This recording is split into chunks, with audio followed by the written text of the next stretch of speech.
Hello, my name is Ramani Ramchandran. I'm a faculty member at the Medical College of Wisconsin, Children's Wisconsin. Today, I will be presenting our recently published work in JCI Insight titled Cilia Proteins are Biomarkers of Altered Flow in the Vasculature. And this is a team effort, and the team is presented on the slide here.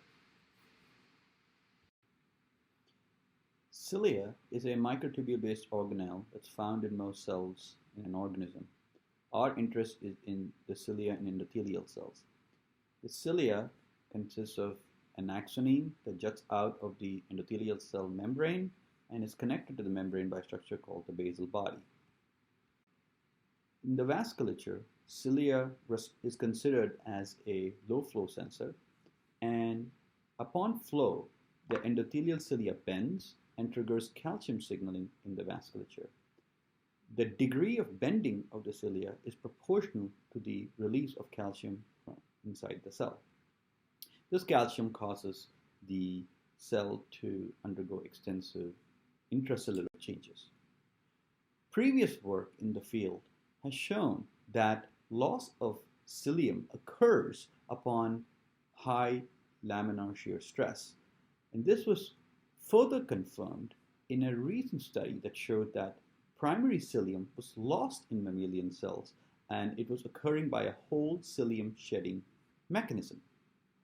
So our hypothesis or the purpose of the study was, if cilia is disassembled from endothelial cells upon laminar shear stress, can we detect these ciliar fragments and proteins in supernatants from endothelial cells? So to detect that, we performed these following methods. We used primary brain endothelial cells, we used zebrafish models, and we also used the human samples to test our hypotheses. Our main discoveries include that cilia can be detected post-shear in endothelial cells and can actually be observed in other cell types, as shown here in kidney epithelial cells.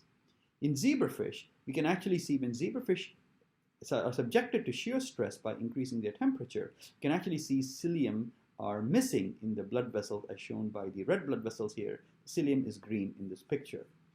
Further, when you take these endothelial cells and subject them to FACS analysis, we can see that ciliary protein expression is lower as well.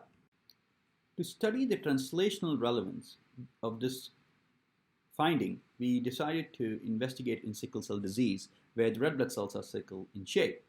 When we looked at plasma from these sickle cell patients, what we found was that the ciliary proteins are enriched in the plasma, and these ciliary proteins are from both axoneme, from the basal body, as well as the transition fibers, so various parts of the cilium.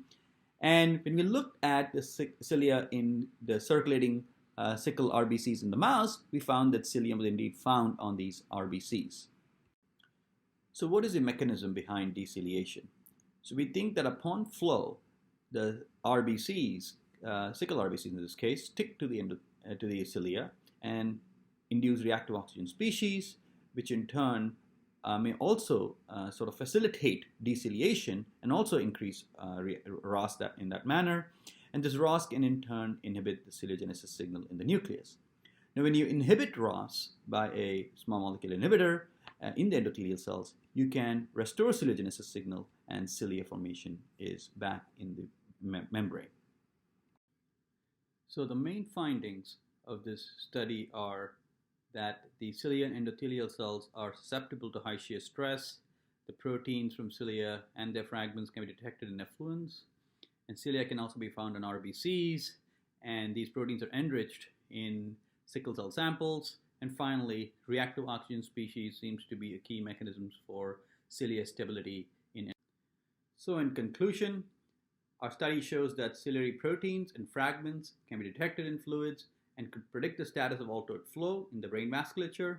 And the implication being cilia could be used as a detection for prognostication of altered vascular condition. I thank you for your attention and direct you to our paper in JCI Insight for further details. Thank you again.